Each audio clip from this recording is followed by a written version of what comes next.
Most people believe the rich stay rich because they earn more. That's a comforting lie. In reality, the top 1% don't focus on making money the way everyone else does. They focus on making money untouchable, while the public watches stock prices, salaries, and success stories. The wealthy are quietly building walls around their capital: legal walls, structural walls, psychological walls, walls that protect them from taxes, from lawsuits, from crashes, from mistakes, even from themselves. Tonight, you'll discover how the top 1% actually protect their money, not through hustle, not through motivation, but through systems designed to survive decades of chaos. Before we begin, if you want to understand how wealth really works at the highest level, not surface-level advice, not internet myths, subscribe now. This channel doesn't teach you how to look rich, it teaches you how the rich stay rich.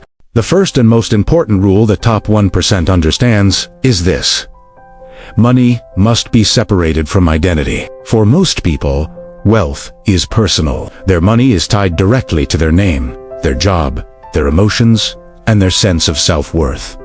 When income rises, ego rises. When income falls, fear takes over.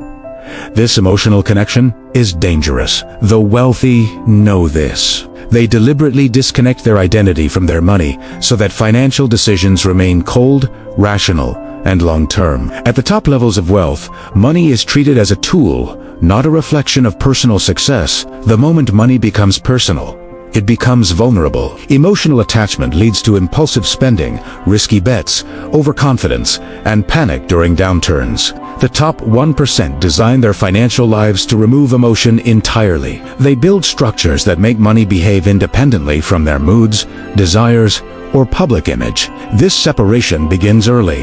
High net worth individuals rarely hold assets in their own names. Instead, money flows through layers of entities, trusts, holding companies, foundations, and family offices. These structures create distance. If something goes wrong, the damage is contained. If a lawsuit appears, the individual is not the direct target. If markets crash, exposure is calculated and controlled.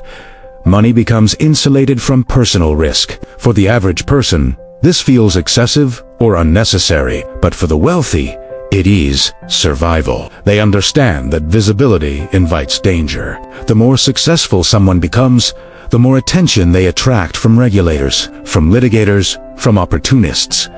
Separation is the first line of defense. When wealth is not visibly attached to a single individual, it becomes harder to attack. Another reason separation matters is psychological discipline. When money is embedded inside structures, accessing it requires process.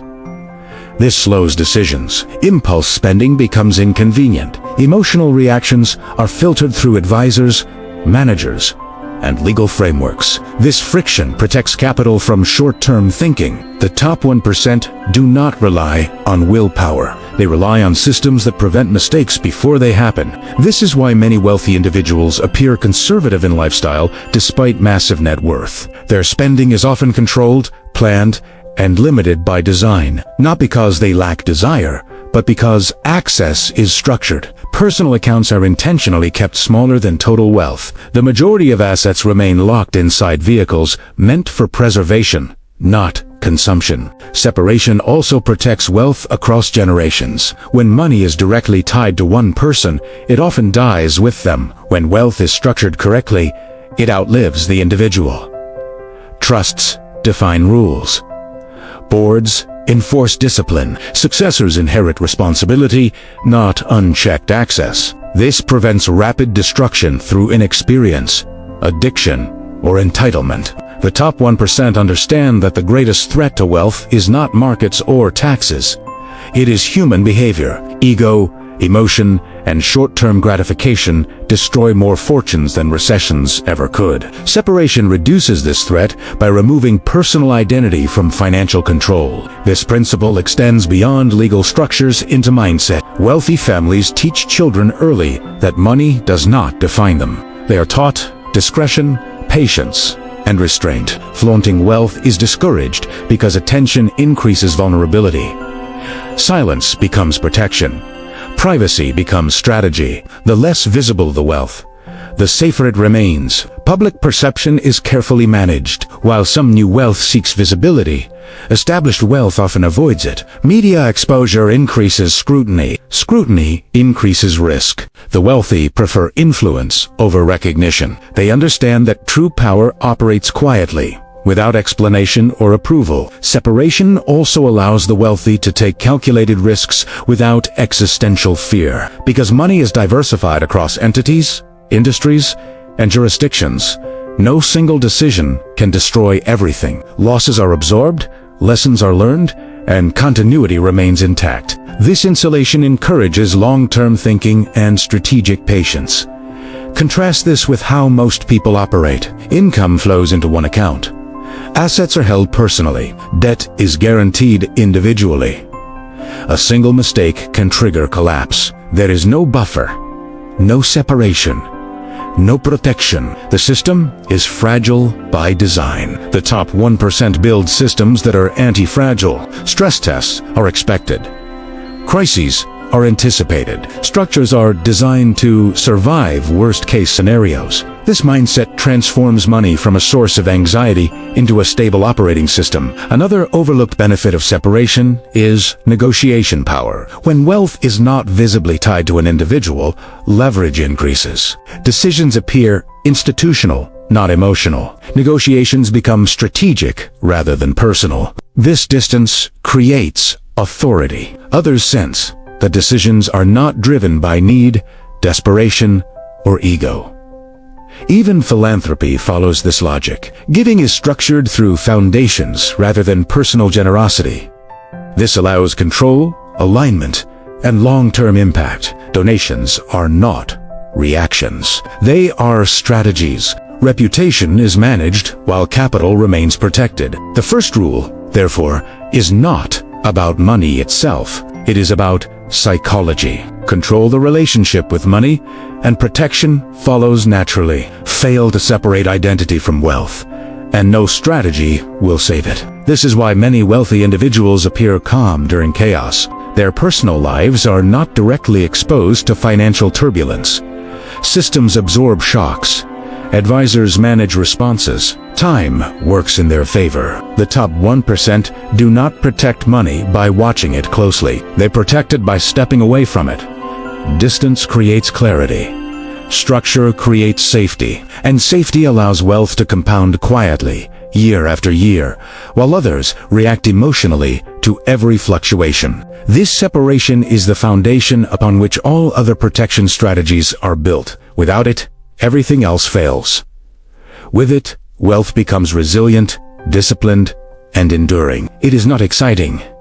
It is not glamorous. But it works, and that is the difference between people who make money and people who keep it. After separating money from identity, the top 1% move to the second layer of protection.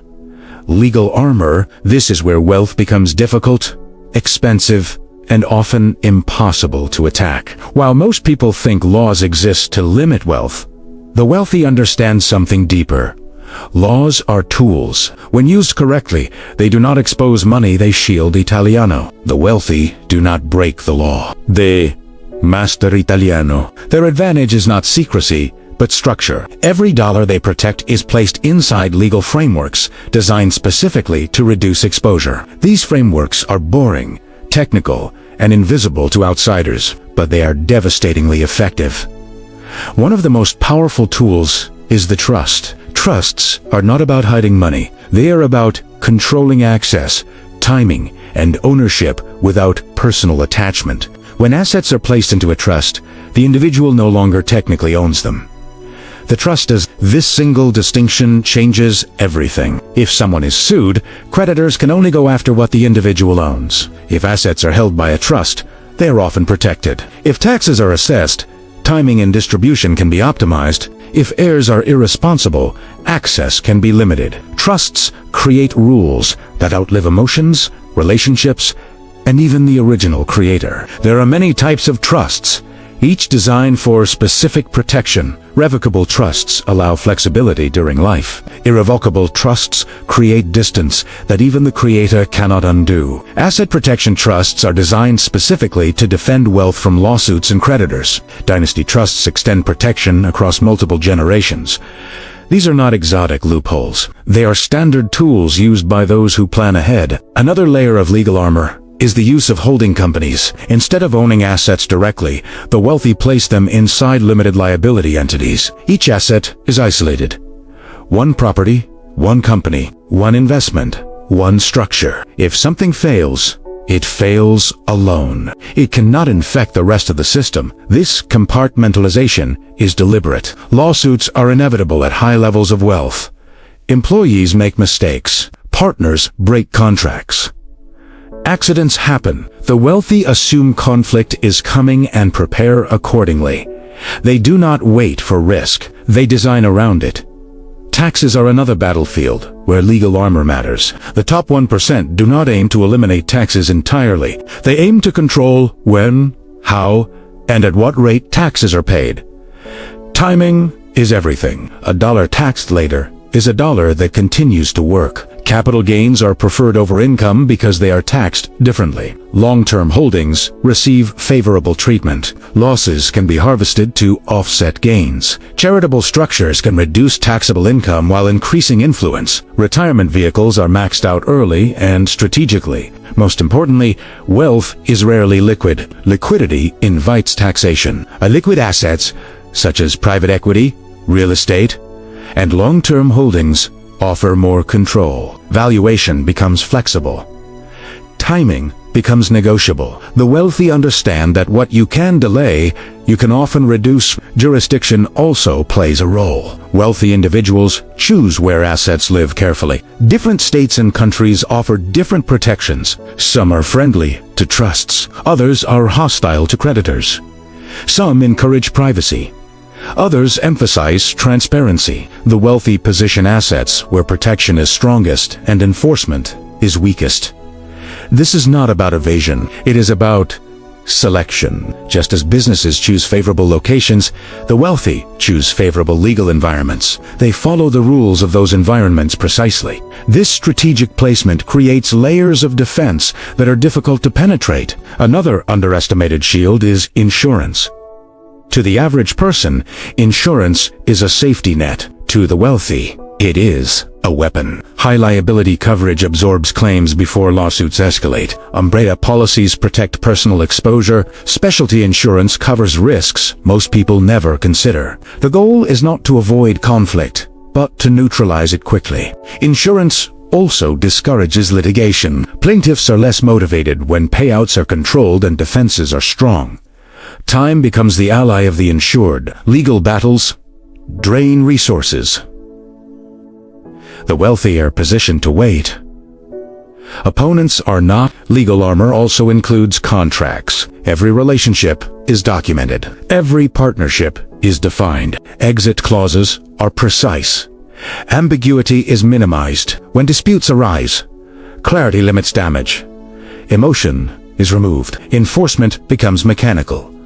Advisors play a critical role here. Wealthy individuals surround themselves with attorneys, tax strategists, and compliance experts. These professionals do not react to problems. They anticipate them.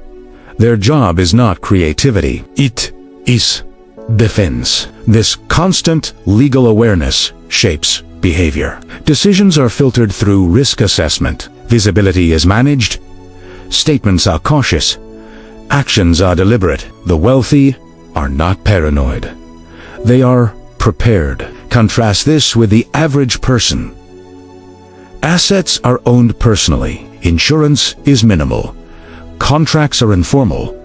Taxes are reactive. Legal exposure is high and unplanned. One lawsuit can erase decades of work. One tax mistake can trigger penalties that compound. The top 1% do not rely on luck. They rely on redundancy. Every protection overlaps another. Trusts back up companies. Insurance backs up trusts. Jurisdiction backs up insurance. Advisors oversee everything. There is no single point of failure. This legal armor also creates confidence. When money is protected, decisions improve. Fear disappears. Long-term strategy becomes possible. The wealthy are not constantly defending. They are positioning. Importantly, this armor is invisible. There are no headlines about trusts, no social media posts about holding companies, no praise for compliance. The most effective protections attract no attention at all. This invisibility is intentional. The less people understand your structure, the harder it is to attack.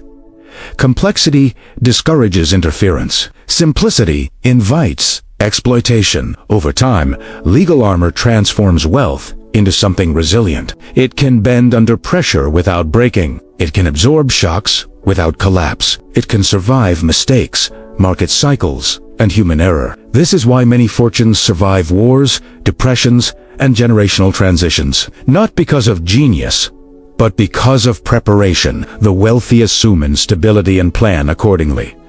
Legal armor is not exciting. It does not feel powerful, but it quietly does what speculation and hustle never can. It keeps money where it belongs.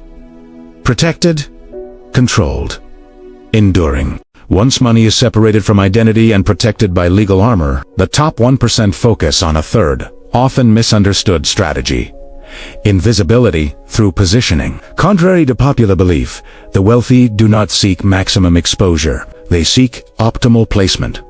Visibility attracts admiration, but it also attracts scrutiny, regulation, resentment, and risk. Invisibility, when combined with strategic positioning, allows wealth to operate freely and compound quietly. Invisibility does not mean hiding. It means blending into systems where influence exists without spectacle. The wealthy understand that attention is a liability. The more visible a fortune becomes, the more pressure it faces from public opinion, media narratives, political agendas, and legal oversight. Remaining understated reduces friction and preserves optionality. This is why many high-net-worth individuals live surprisingly low-profile lives. Their homes may be valuable, but not flashy. Their travel may be private, but discreet. Their consumption avoids logos and trends.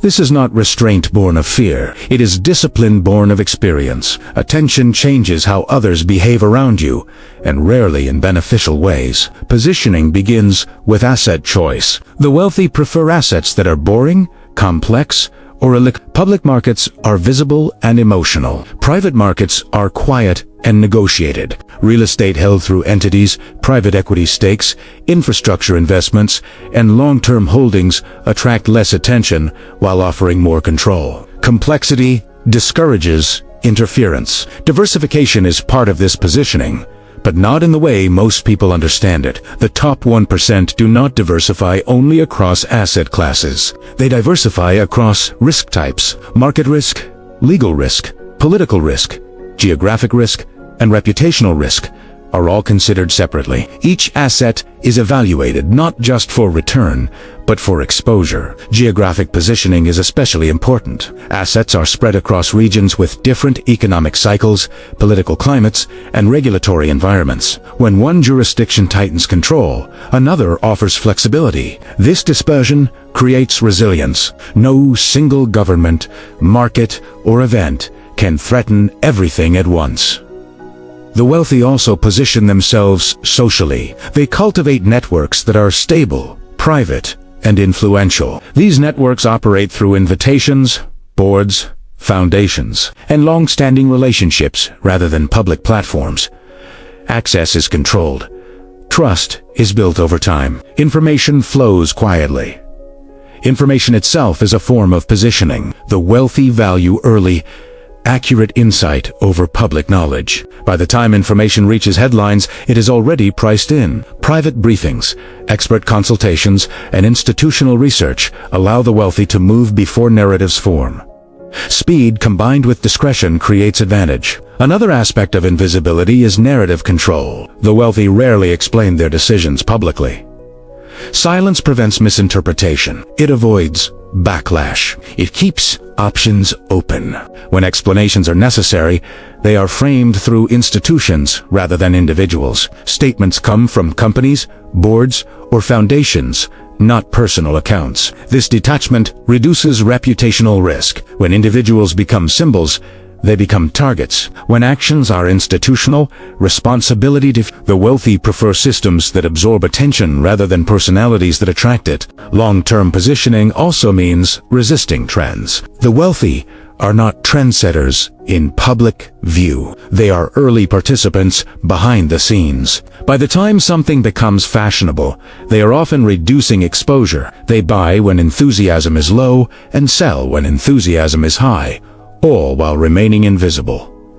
Time is a critical element here. Invisibility allows patience. There is no pressure to perform, impress, or justify. Decisions are measured in decades, not quarters. This time horizon reduces stress and improves outcomes. Markets reward patience, but only for those who can afford to wait. The average person is pressured by visibility. Social comparison drives behavior.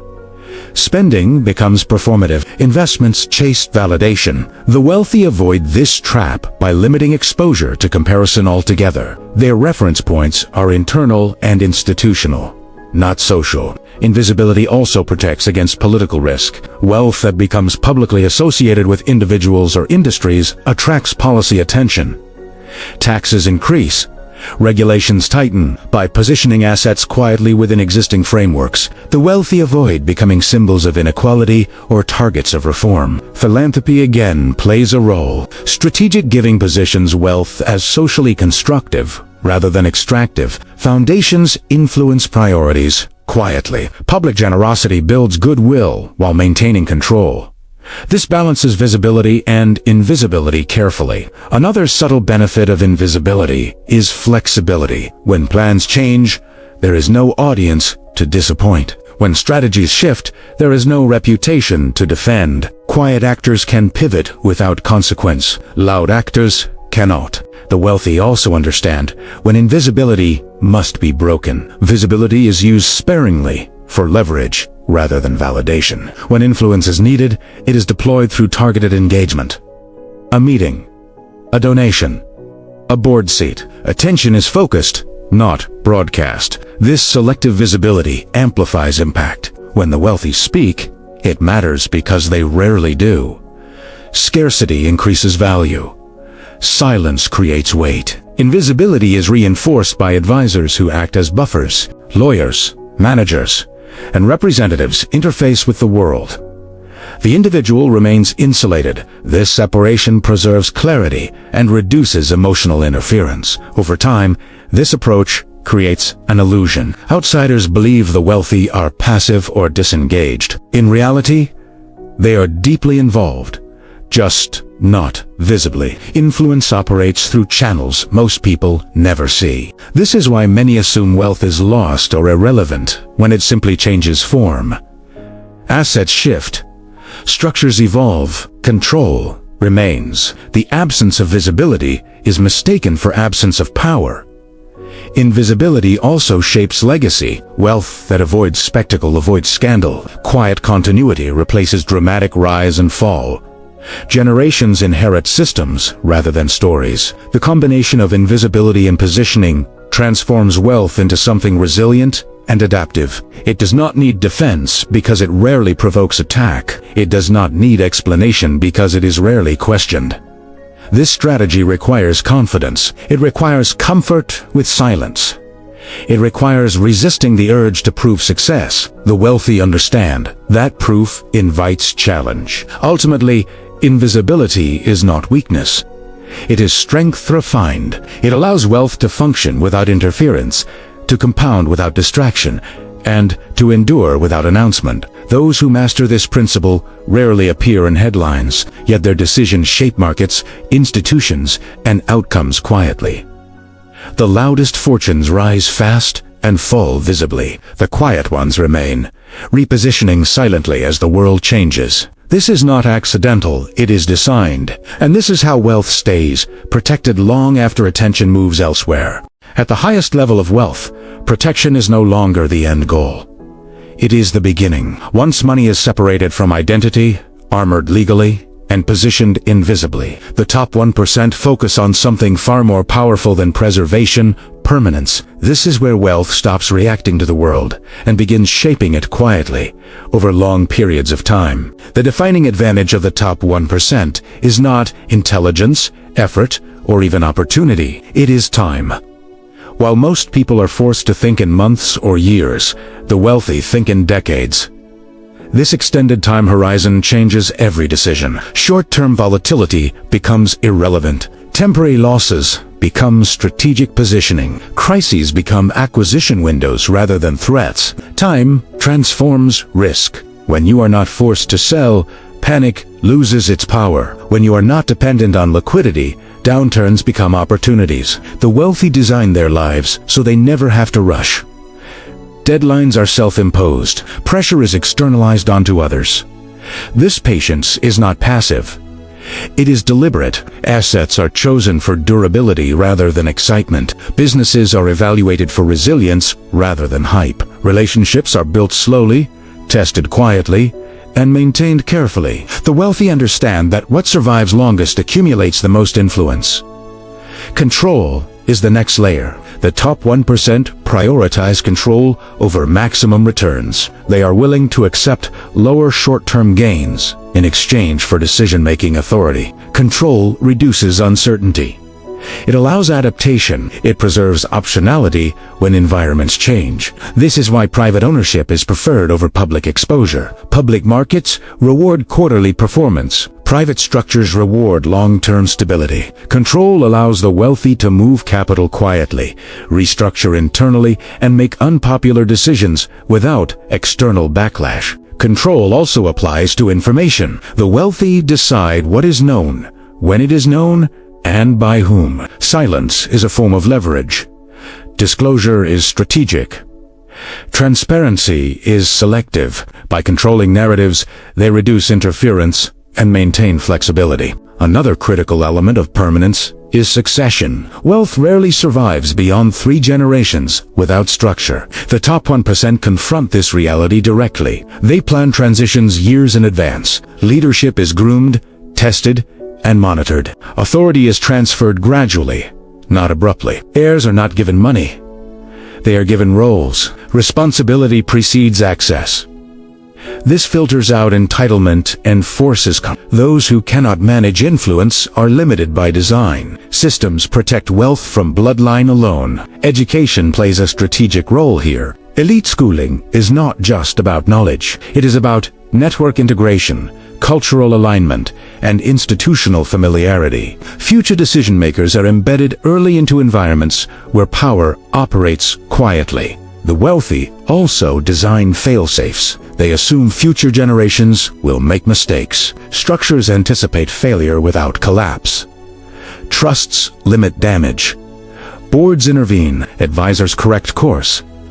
The system survives individual error. Crisis response further separates permanent wealth from temporary fortune. When markets crash, the wealthy do not scramble. They rebalance. When industries collapse, they acquire assets at discounts.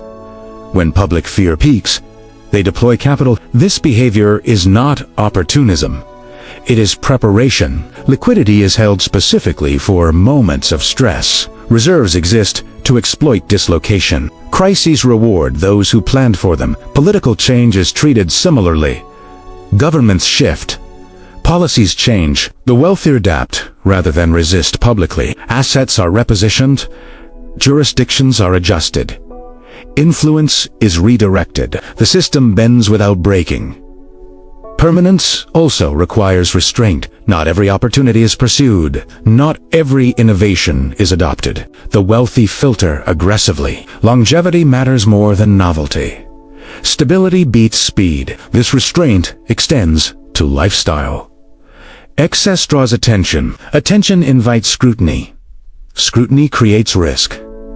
The wealthy prefer comfort over display, privacy over applause, quiet confidence over validation. Over time, this approach creates an asymmetry. While others are forced to react, the wealthy anticipate while others explain.